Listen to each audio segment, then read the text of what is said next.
déjà avec 5 dixièmes de points en plus dans la note de difficulté. Et la deuxième toute jeune présente ici à Doha, c'est Qiu Shangwan. Première participation à une Coupe du Monde et attention à elle, c'était la meilleure au terme des qualifications. Elle était sortie à 15,250, loin devant tout le monde. Et regardez les placements ici, les lignes de jambes. Passage tout de suite, un tour complet sur une barre, repassage en tour complet, suivi du endo en cubital. C'était la spécialité de Benoît Karanov, ça, à Pékin, justement.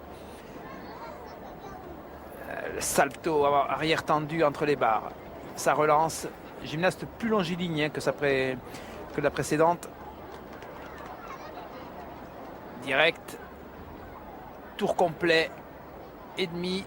Et la préparation pour une sortie. Regardez l'accélération. Double arrière tendu, ça remonte.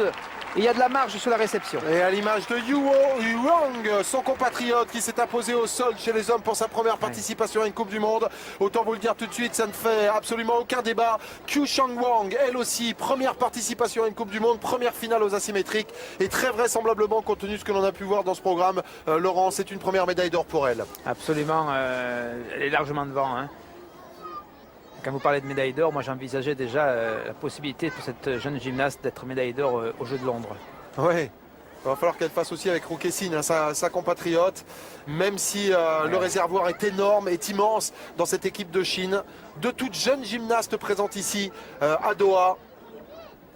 Et l'objectif, c'est pas simplement de participer. Hein. Quand ils se déplacent, c'est généralement pas pour rien, les Chinois, on le sait. Là, mais il y a une maîtrise technique et une amplitude dans le travail. Ah, la Belgique. Oh, 15,025, elle va s'imposer, Laurent, tenez-vous bien, avec plus de